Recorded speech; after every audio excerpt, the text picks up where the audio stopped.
Hey there, welcome to Alpine Garage Sports. My name is Chris, and today we are joined by Greg, who, if those of you who have been on this channel before, Greg is not only a really good friend of mine, but also obviously very knowledgeable about college football. Spent, I don't know, probably about a decade running forums for OU fan bases and stuff like That's that. right. So has a real good insight to the Big 12. Obviously, now OU has skipped over to the SEC, Mhm. but we still have all the other competitors other than Texas in the Big 12 that we're going to be competing with now. So Greg has a lot of insight into that as well. He is an outsider to CU, and I will say that, and that's the reason why I really enjoy having Greg on here, because most of the other shows that we're watching it's Colorado, Colorado, Colorado, and I wanted to have someone on that wasn't necessarily anti-Colorado, but also could look at it a little bit differently from Mhm. from an outsider's view. And I will say that Greg has always been fair when we're talking about sports, and so I think that it makes a good balance on this show. So thank you very much, Greg, for being on today. Love it. Yeah, and I love So Colorado. I just, it's of like you course say, you I, do, I view them from the outside more than from the inside. right? And kind of how that looks when it comes to the rest of college football as a whole. So I'm kind of a little bit, I'm going to say I'm a little bit biased, obviously, because I'm a huge Colorado fan. But you know, I'm also balanced in a way too, because I don't want to overstate what we can do. And I'm going to be as tough on the University of Colorado as anybody, just like any good fan would be, because we want to build up our team. And so, therefore, we have a brand new, I say brand new coach. We have a fairly new coach in Coach Prime. We have a good new coaching staff now with the University of Colorado filling in some key positions there, obviously, with the coordinators. That's going to change everything this year. I think that just adding those two new coordinators, outside of the fact that we have Coach Prime as our head coach, it's going to be night and day this year. So it makes me excited because we were already better last year, and this year, who knows what's going to happen? But it could be lights out. Yeah. So anyway, we wanted to start off this broadcast with we're going to be talking today about the weapons that we have on the offense that are new to the offense that are not wide receivers. So we're kind of pegging ourselves pretty tightly there. But we talk about wide receivers all the time with the University of Colorado, obviously because we have Shedeur Sanders and he can throw the ball. And we have a big, huge, awesome wide receiver crew that we already know, we've talked about over and over again, are going to be awesome. And in the spring game, they really showed their worth. I mean, we had quite a few show up. We had two specifically. LeJante Wester just looked freaking like a stud out there Yep. yesterday. Yeah. I mean, just unbelievable. And then Travis, you would expect that from Travis because Travis is an All-American, but he showed up as well too. In fact, I think he carried like an entire series by himself. Him and Yeah. Shedeur did.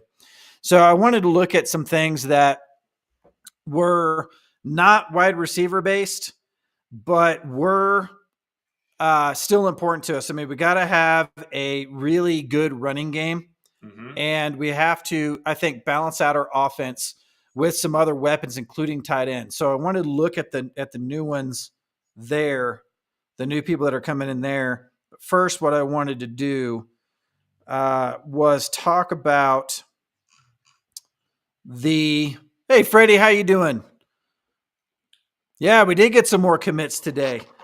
And I think it's going to go on throughout the day, actually, and probably tomorrow, even tomorrow as well. The portal closes here in the next couple of days, so we still have a large opportunity for any one of our Colorado folks to jump in there. Although I don't think we're going to see a lot, if any, at this point.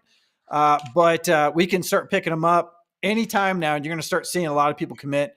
And there's still a couple more days for other people at other schools to jump in, and we can pick from those as well, because you know we're still talking about the fact that we still have some room in the tight end room. I think a little bit there, especially from a blocking standpoint. We'll talk about that here in a minute. But first, I want to talk about all the big news that's going on with. There's a lot of sports books and a lot of reporters out there that are talking about Shedeur being a favorite as a number one quarterback in the 2025 draft. And so I wanted to talk with you about that, Greg, because I know you have some opinions on this. And with Shedeur right now being rated the highest possibility of being a number one quarterback draft pick in the 2025 draft, he is ahead right now of quite a few really strong players, including Jalen Milroe at number 2, Quinn Ewers at number 3, Carson Beck at number 4. And then, some former in-state rivals like Cam Ward at number 5. And I say in conference rivals with Cam Ward. He's not anymore. He's with the University of Miami now. But then you got, some people like Drew Aller, Connor Wigman, Graham Mertz, Noah Fafita. Noah Fafita is number 9. And so he's in our new conference now. And then Dylan Gabriel, who we both know very well with being with the University of Oklahoma for a long time. And then now being with Oregon. So he has kind of a new shot at this with Oregon. That's a lot of competition to go against and a long year. What do you think? Who do you think is his biggest, let's say, competition for this number one spot at QB for 2025? Just looking at it right now. Well, to me, 3 names stand out. Like when you're looking at NFL ready, NFL size, they've got that quick release that they love in the NFL. They can make the long throws. I think what Shedeur has that nobody else has. I think he's probably, I would say he is the best long passing quarterback. And he's got that great release. Teams love that. He's got that size. He's deceptively large. But to me, there's 3 quarterbacks that kind of stand out. And I'm not as big on Milroe as you are. I love the guy's athleticism, but he's got work to do on his accuracy and on his mid-range throws, some of his short throws.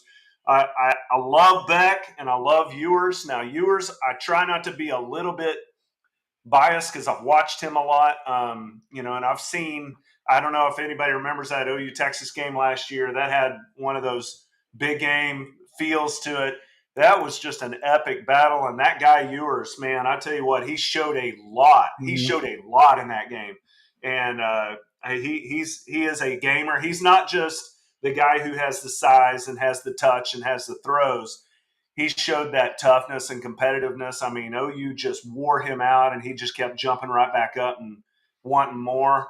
NFL scouts are going to love that, and he's a good interview if you listen to him and listen to the leadership and the intangibles. He's got all that as well. I'm not as familiar with Beck. I've watched him 4 or 5 games last year. He's one of those SEC quarterbacks that you kind of prototypical, not a big scrambler, got the nice touch, got the nice size. To me, those 3 right there stand out more than any of the other names we've talked about as far as being the first one off the board. And it could just come down to what program is it that's picking and looking for a quarterback first.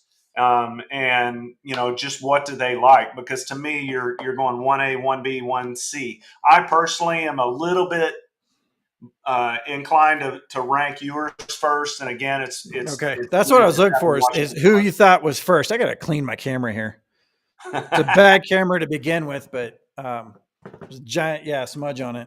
So you think Ewers gives him the biggest run for his money? I do. If it was, and he's getting another year now. He's getting another year to show what he has.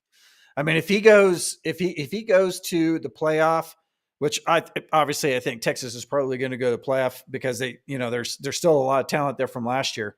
Yeah, I think they've only gotten better. Yeah. But the fact that he has yet one more year to mature in college football, if they go to the national championship this year, I think he may be right. I think he may be the toughest. Yeah. Yeah, absolutely. I still think Milroe, even though, I mean, you say I'm high on Milroe. I'm actually not. I'm not high on Milroe at all.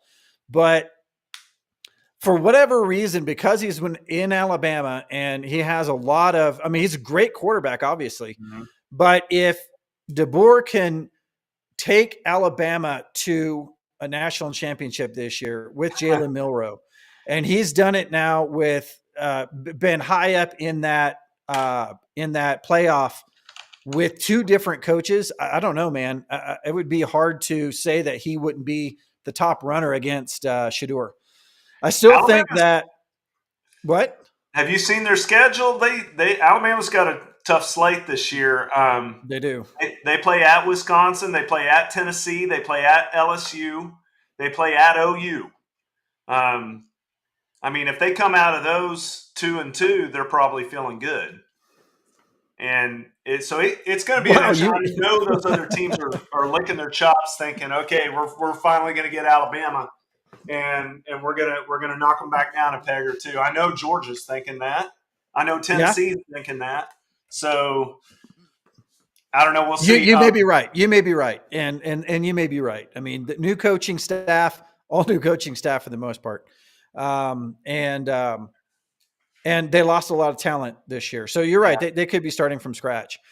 Ewers definitely has a better overall team starting out from scratch this year. For just saying that, they're starting with what they have now versus last year. I definitely think that Ewers has a better opportunity there. But like I said, if and they are Alabama, if Alabama can pull off a great season, I think Jalen Milroe is Shedeur's biggest as I say, opponent for that number one QB position. Now, that said, I still think that Shedeur Sanders is the best quarterback in that group. Did you want to give Dallan Gabriel any love on this at all? I'm going to He's give you the floor on that.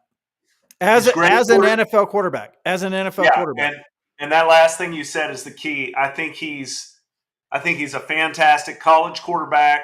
I think he could be good in the NFL, but there's concerns there about size. There's concerns there about him being a system guy, and I think there's evidence to back that up a little bit. And I love DG. I mean, he did great things at OU, but he's not going to be going top 10 or first round. I don't think, or anything like that. He's a great leader. He sees the field well. He's got a good release. He's tough. But there's a couple of concerns there just about him being a system guy, and also about size, Mm-hmm. that are going to knock him down. Someone will take him. Someone will take a chance on him, and he might turn out to be, surprise everybody and turn out to be a lot better than that. But I don't think he's in this discussion of who are the three best quarterbacks coming out, or the five best quarterbacks coming out. I don't think he's in that discussion. And I love Dallan Gabriel just because he was an OU guy. But I think that if Oregon doesn't do what they did last year, I don't even think he's drafted this next year. Maybe. Yeah, you could be right. I think he's one of those guys that's on the bubble. He's either going to be drafted in the mid to low, or he's not going to be drafted at all based on what Oregon does. If Oregon falls on their face and they still have the same coaching staff and everything else, and they're going to pin it on Dallan Gabriel, and we've seen that before. So I think that kind of tosses him out. For those of you who have just joined, right now we're talking about Shedeur's draft status going into 2025 draft as the number one possible quarterback going in the draft next year, and the competition that he's up against this year. And then we're going to talk about the new weapons on offense that aren't wide receivers that Colorado is going to use to balance out their offense this year. So I think between the two of us, I think we agree that Quinn Ewers may be Shedeur's biggest opponent for this. And that said, that makes me feel really good because I think Shedeur can take him. Now, this is going to be pending Colorado having a good season. I think Colorado's got to have a good season. And I don't mean good like make the playoffs, but we need to have a better season than we did last year. And we need to show that the 2 years that Shedeur was here, that we increased our win totals every time he came to play for us. So I think that's going to be a big deal. And I think we're going to do that this year. I don't see any reason why we wouldn't, even though we changed conferences. So I still think that Shedeur is the number one, and I think it's his to lose at this point, honestly. Even if Jalen Milroe takes Alabama to a national championship, I still think if we do better than we did last year, that Shedeur can carry it. Any closing opinions on that? No, I think you're exactly right. And when you look at Colorado's schedule, you can see a way where Colorado wins a lot more games than they did in 2023. And, that's only going to help his draft status and his stock. It's going to show what he can do. there's some fun-looking games on that schedule, but, I mean, Colorado could come out of this looking really, really good. There's a lot of games they're going to be favored in, and it's going to be a fun season. But I tend to think that how you play in how your team does over that last season is not as important as the measurables and the intangibles to those NFL teams. I mean, when you look at guys like, let me think of an example. Drew Allen, for example. Drew Allen with the Bills. I mean, hardly anybody was familiar with him in college, right? He just had the measurables, and then that senior year he was on the watch list. You could argue he was the best quarterback in the NFL this past year. So, sometimes these guys, they don't have to come from a team that made it to the championship or made it to the playoffs or anything like that to still stand out. Shedeur is one of those guys. He stands out. If Colorado, we don't want this at all, but if Colorado doesn't have a very good season, I mean, I think he's still going to be at the top of a lot of draft lists, a first-round guy for sure, probably one of the first 3 quarterbacks picked. I mean, unless something just goes really, really wrong or really, really badly. Do you want to guess at so let's say that we both agree that, and I think Josh Allen's probably a pretty good example there that you gave, but where do you think, let's say that that's true, where do you think he is in the top, let's say, take quarterbacks out of it, top picks? You think he goes top 5? Okay, are we gonna bet a frosty beverage on this? we could. Hey, yeah. I'm still waiting on my whale tail. Oh, okay. That's right. I do owe you some whale tail, don't I? Okay. We're going to bet a frosty beverage on this. What do you want to go like exact pick, or do you want to go? No. I think Shedeur will go number 1 QB, and I think he'll go in the top 5. You're saying he's going number 1 and in the top 5. Okay, I'll say. Right. I think Travis Hunter is going to be picked before he is. Yeah, I think you're right about that. Yeah, if it were today, I think he would. I think Hunter could be in the NFL right now, frankly, right, and be a really good player. But I will say Shedeur number 2 and gets picked from 5 to 15. Okay, how about that? All right, that sounds good. So I'm top 5. You're 5 to 15. Okay, so anything past 5, and you win. All so right. we have a comment here from Lamont that says, I wonder who else is going to leave. I bet we're going to lose a wide receiver or 2. Now, the reason why I wanted to highlight your comment, Lamont, is because I don't necessarily disagree with you. We have a couple of more days for people to hit the portal that are not graduates. And it is possible. We have a stacked wide receiver room, and we showed in the spring game that we have, probably our top 2 or 3 wide receivers are probably going to be our most targeted wide receivers. So LeJonte Wester, Travis Hunter, you name them. Jimmy Horn is going to be one of those guys. Omarion Miller is going to be one of those guys. So we have quite a few people. So yeah, we might have some people leave out of that room that aren't those 4 guys or 5 people that are getting the passes from Shedeur all the time. But does that really hurt us? Now, the reason why I wanted to talk about non-wide receivers today is because we have so many wide receivers. So that point to you, Lamont, I wouldn't be surprised if that happened because of how deep we are at the wide receiver room. I just don't know where else they would go. There's just a lot of wide receivers everywhere, right? Yeah. And there's a lot of good wide receivers everywhere. Lamont also says, I think we are going to see a 60-40 pass run. This year, after 2 leave, the team will be more balanced to the run pass. So 60-40, what do you think of that, Greg? Do you think 60-40 is a fair percentage that Colorado would have this year, pass to run? Well, when you read the comment, first thing you think is that's insane. And then you start thinking about it and you think, maybe. The more thought you put into it, the more you think to yourself, play to your strengths. And where's your talent? And then you think about the 2023 season, and you think to yourself, he might not be wrong. Lamont might be right. It might end up being 60-40 pass to run by the time it's all said and done.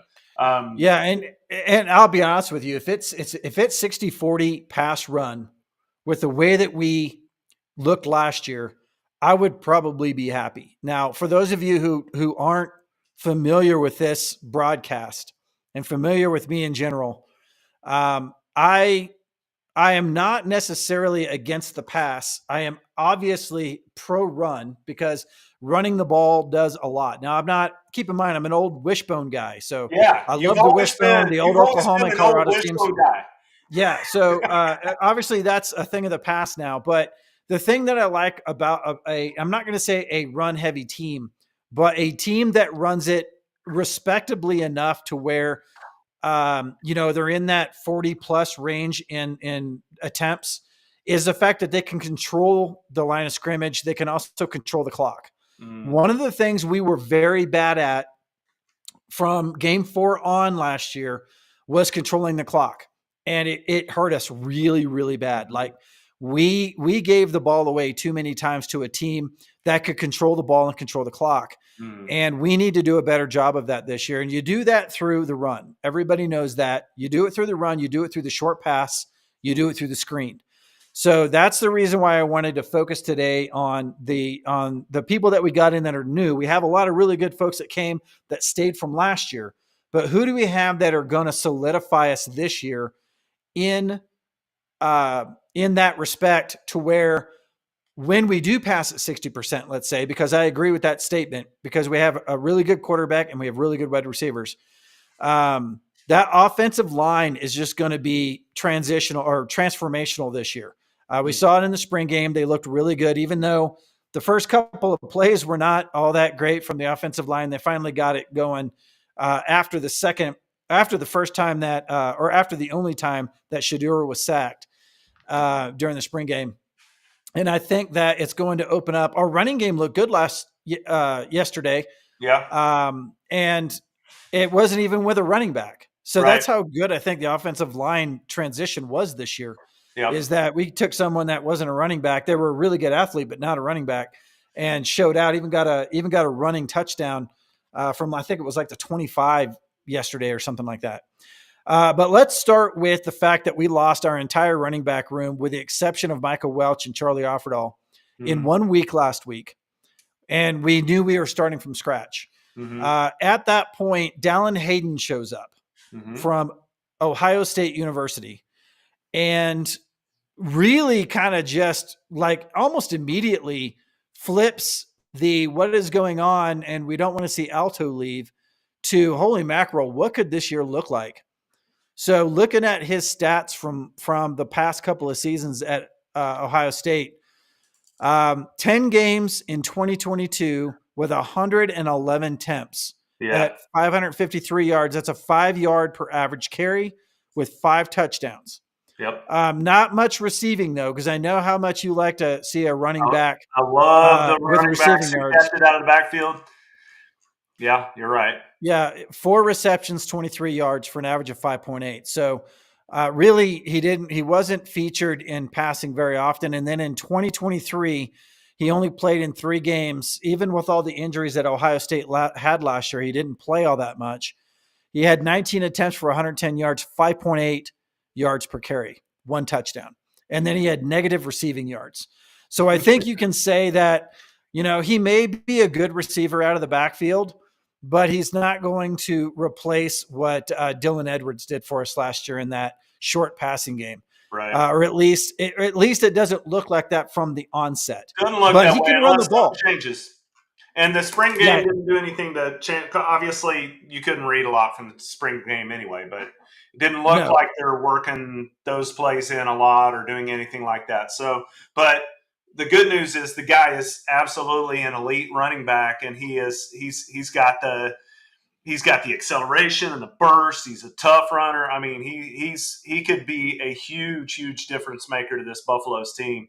I did just through reading up about him this morning. I found out his dad played in the NFL. I didn't know that Mhm. either, but I love it when players have family members, a dad that played in the NFL, and they know what that's all about. They know what they have to take to succeed. That just speaks even more highly of this guy. I think Buffalo's fans are going to love him. Yeah, one of the things that I took away from it when I saw that was that Dallan Hayden, like most people that entered the portal because he wants to be a featured back, and you Mhm. can tell that in 2022, with 553 yards, it looks like the prototypical.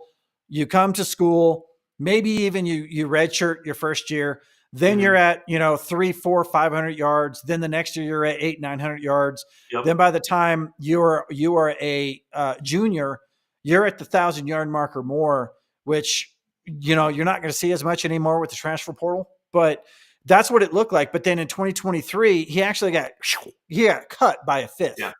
Yeah. And he only played in 3 games versus 10. So what happened there? Who knows? Obviously, Oklahoma or Ohio State had really good running backs in front of him. So that Yeah. had a lot to do with it, I'm sure. But he left Ohio State to look for greener pastures and wants to be a featured back, I would think.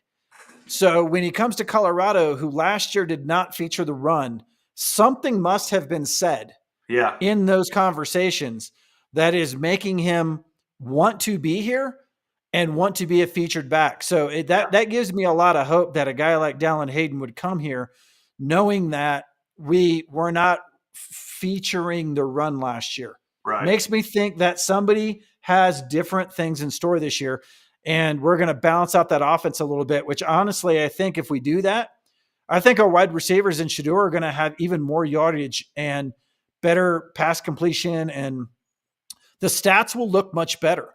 Maybe Yeah. pure yards will go down a little bit, but I don't know that pure yards has as much to do with a draft than, for instance, completion percentage, Yeah. and yards per completion and things like that. So, but anyway, so that's Dallan Hayden. So welcome, Dallan Hayden. We're really excited about you being here. And then if that weren't good enough, we went out and got Rashad Amos Mhm. from Ohio.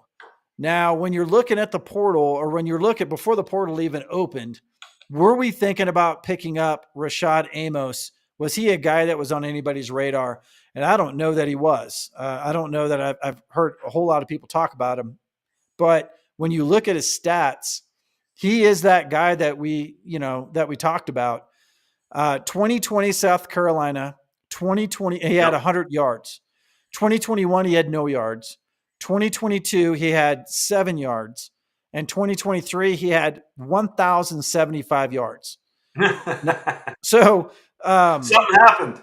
yeah, he obviously was featured in his last season there at Miami of Ohio, and at 1,075 yards with a 5.1 average carry. He carried the ball 210 times and still had a 5.1 average carry.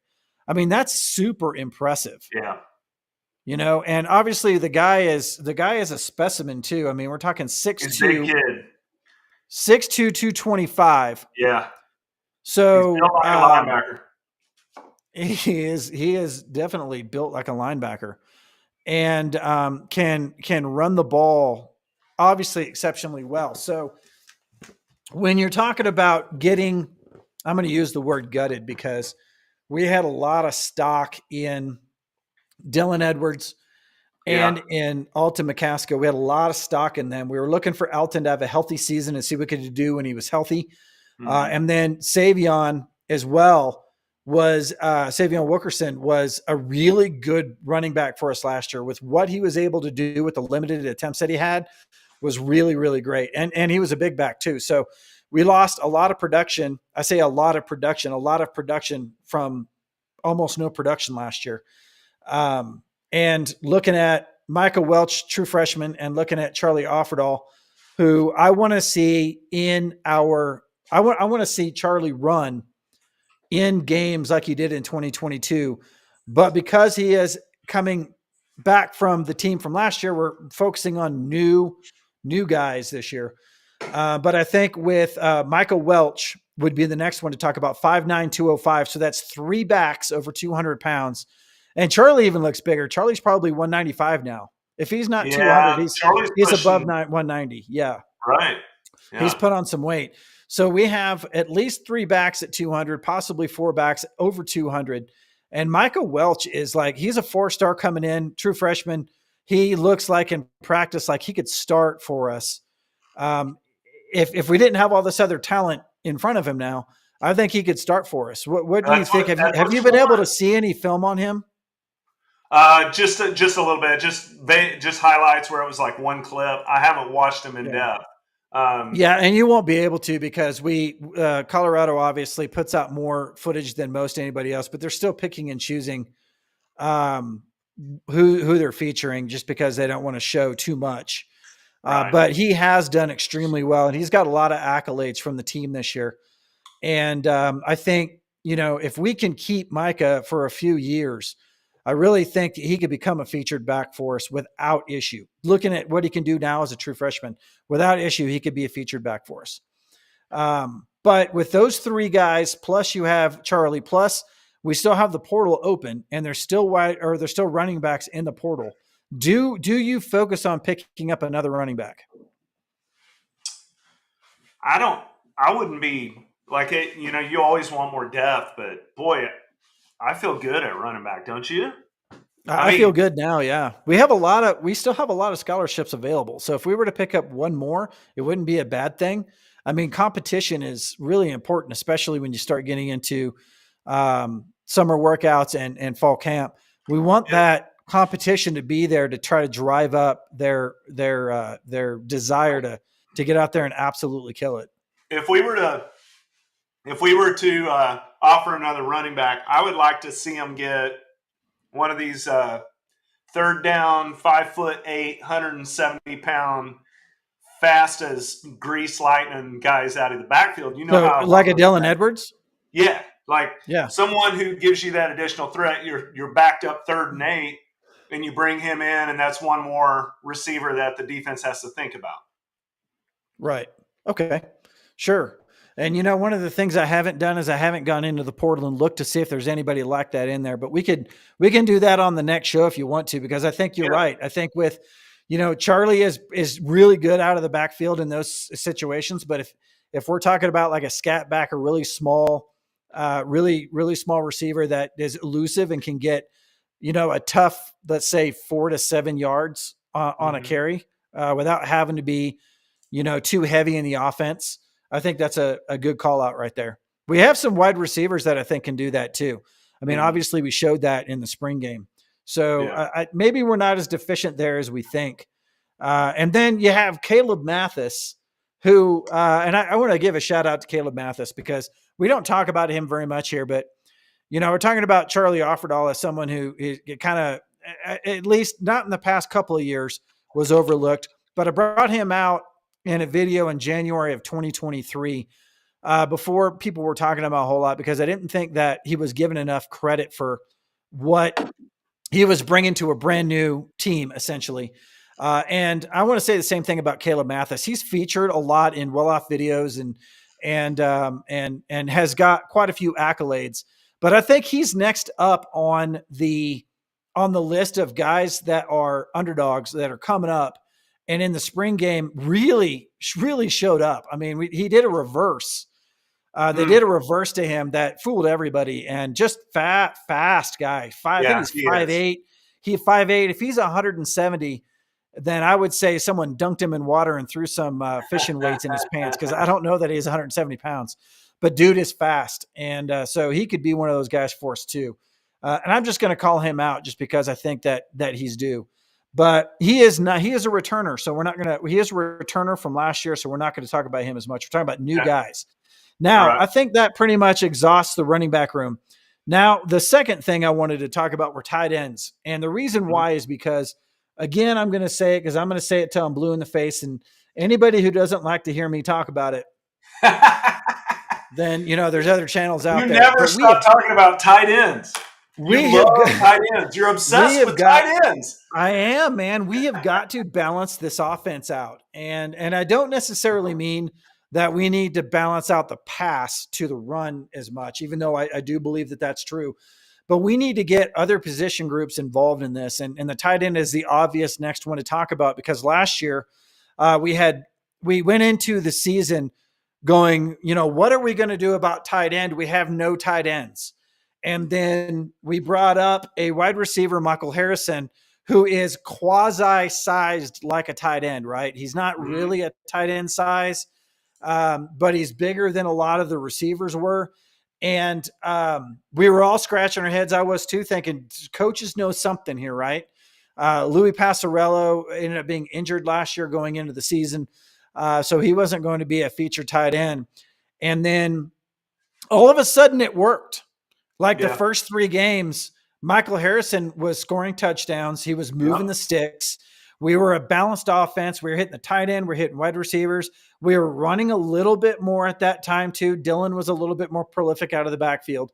And then we stopped for some reason with the tight end. And the rest of the year, we know how that worked out. Now, I'm not saying that was because of the tight end, but what I do think it was because of is because our opposing defenses, after the first 3 games, finally had some game film to go off of, and they were starting to key in on the fact that we had core wide receivers that were going to get the ball more often than not, and it kind of stunted us a little bit. And so this year going into the season, I want to focus a little bit more on things other than wide receivers to balance it out. Now, obviously, wide receiver heavy. We talked about the 60-40. I agree with that 60-40 pass thing. But is the tight end going to be something that we're going to go back to this year to balance it out? And I'm going to start off with the fact that we just lost one of, somebody that really was giving us a lot of hope in this tight end game to the transfer portal. And then we picked up almost immediately Sam Hart. Mm-hmm. Now let's start with Sam Hart because he's new. Yeah. He's the new guy, right? Right. We don't know much about him, right? We know he was from Ohio State. We know he's a prototypical size, 6'5", 250. We know that he is from the state of Colorado. Mm-hmm. We know that he was highly recruited. Mm-hmm. We know that he is a wrestling champ from the universe or from Colorado. He Aurora. was. I think he was a 5A wrestling champion. He was at Aurora, and man, I don't know. You and I have probably talked about this before. I love it. I love it when you get these football players, any position, name the position, I don't care, and they were high school wrestlers. To me, that's one of those stats I love. They're going to be tough. They're going to be strong. They're going to be able to bend and that they're athletic. I mean, I've always loved that when you see a guy coming in who was a wrestling champ. One of my favorite guys to listen to here in Oklahoma, Kelly Gregg. He played for he was an all-pro defensive tackle. But he talks about all the time on his show, he talks about how some of the best things he learned that helped him become an NFL player were in the wrestling room, not in the football room. He was talking about, the skills that he learned and the leverage and the strength that he built and the toughness that they built. I don't think anybody's ever tougher than those wrestling crews. And I love that dimension that Sam Hart brings, that toughness that he's going to bring with him. He's definitely got the size, as you pointed out. Right. And I think that there's a lot of opportunity here. He obviously, something that I don't know if a lot of people know about Sam Hart, but obviously he's from Colorado. I think most people know that. But the University of Colorado started recruiting him in 2019 when he was a sophomore. Yep. And he made several visits to the school. He was here for spring games and things like that. And I think the University of Colorado thought that they were going to get him, and we didn't. And now we get to have him back. So being a really highly touted tight end out of high school and being a wrestling champ, I think you're right. I think we brought him in, as far as I'm concerned, I think we brought him in to help protect Shedeur. And that is super important with the fact that, last year we didn't have that big prototypical tight end that we could put in place to kind of protect Shedeur. But I also think that, even though we haven't seen a lot of him with the pass effect, I don't think he's caught a pass in college. I think that's a thing. Think he has. I can't find any receiving stats on him in high school. I'm sure he caught some passes. Yeah, in no, high he school. was. He was he was. I mean, that's the reason why he was recruited so heavily, is because he was pretty prolific in high school as a catching tight end. So, but we have that opportunity now with Sam Hart, and I think that's going to be a good opportunity for us. Um, so, uh, yeah. So let's see. I'm going to put up a. So yeah, wrestling at that height. Wow. Yeah, 6'5" in high school. I think he wrestled at 220. So he's got to be bigger than 225, or and now he's at 250 now, but he wrestled at 220. So a guy like that's probably going to be pretty good in pass protection. But what can he do with catching the ball? And I really want to see the tight ends featured a little bit more at the University of Colorado. We have a very rich history for tight ends at the University of Colorado. Very rich history, and I'd like to see us get back on that again, because I think that's a really big. Obviously, you can see NFL teams use it a lot.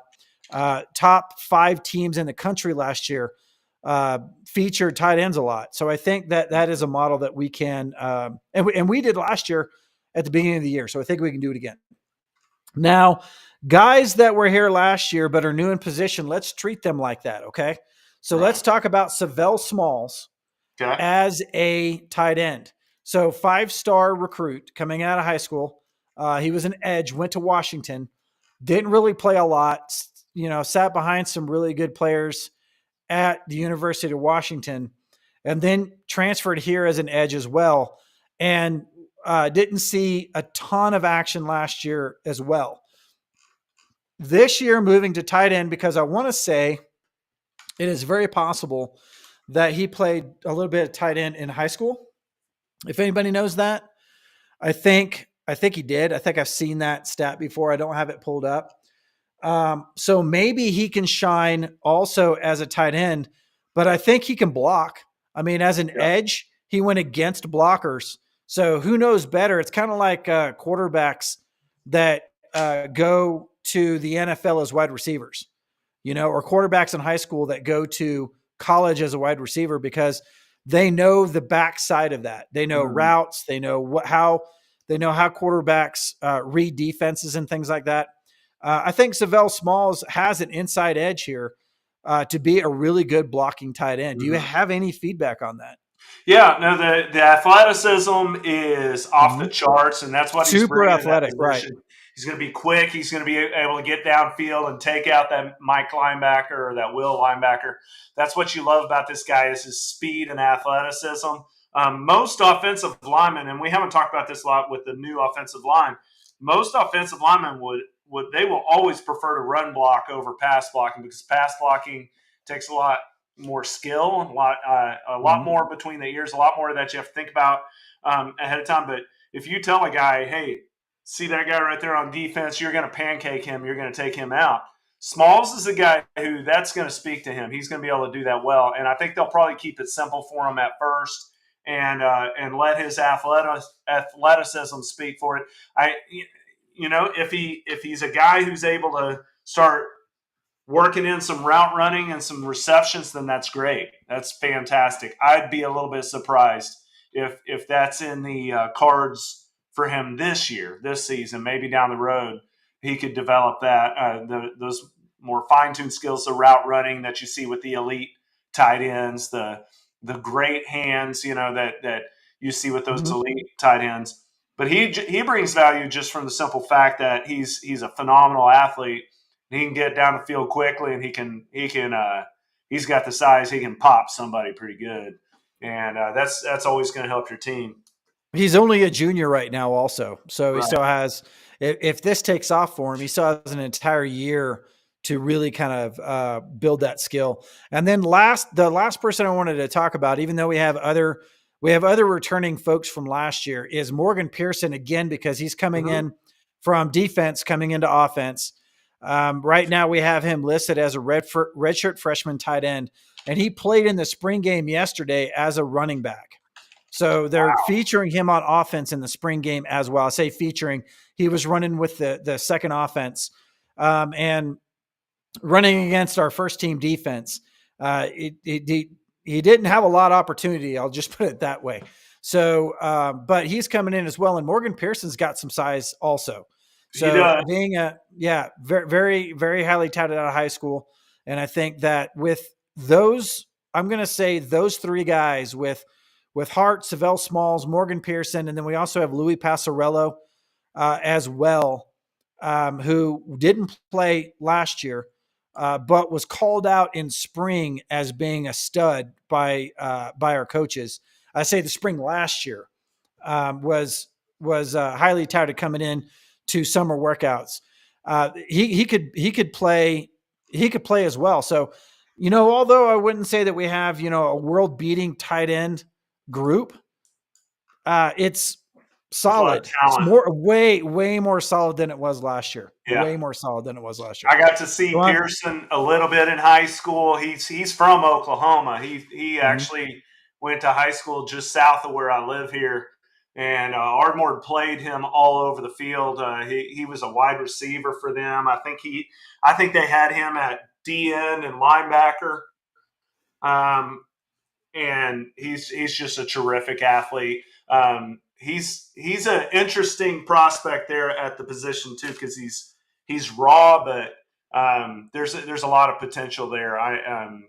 Like I said, I got to see him in high school, and he's a heck of a player. He looks the part too. When you see him on field, you'll see it. I did not know that they had him at running back yesterday. That's really interesting.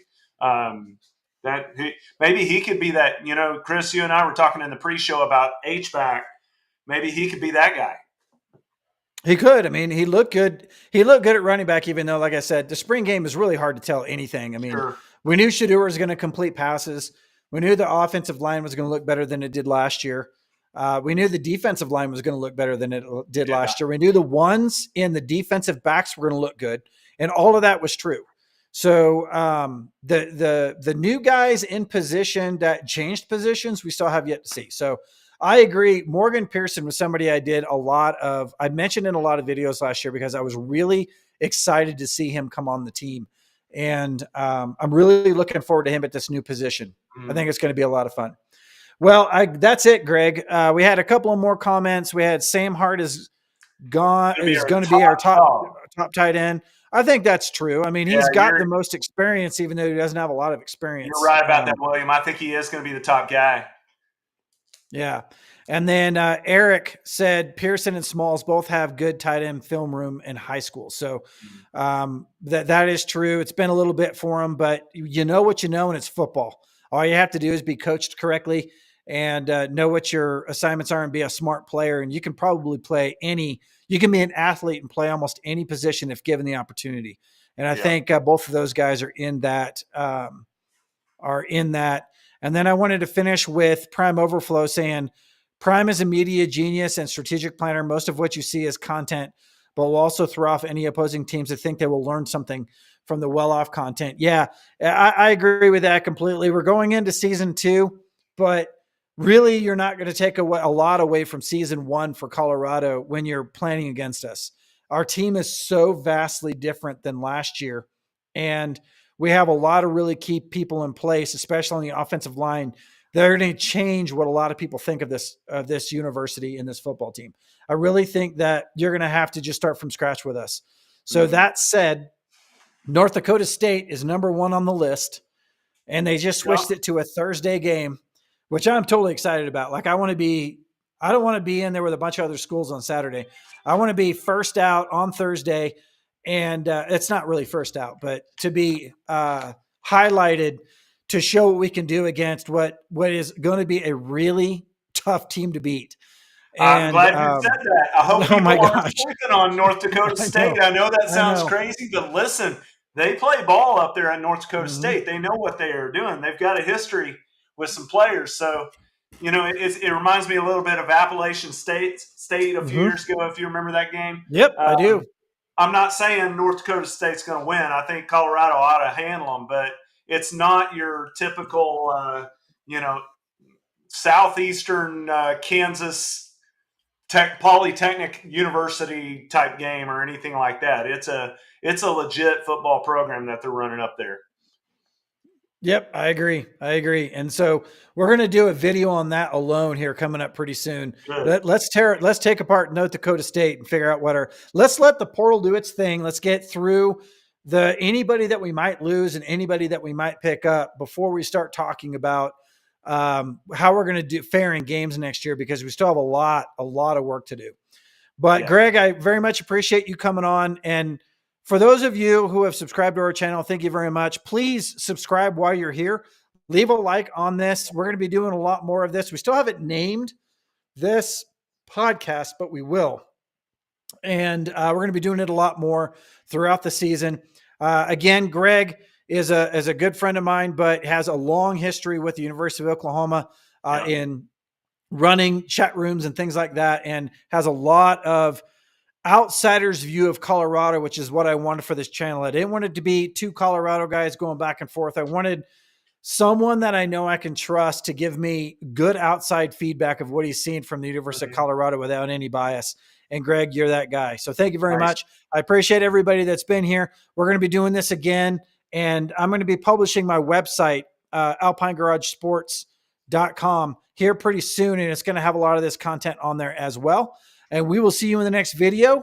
Greg, thank you very much. If you haven't already heard, we're here, man. Summer practice or summer workouts are going to be starting in about 30 days. Go Buffs. Go Buffs.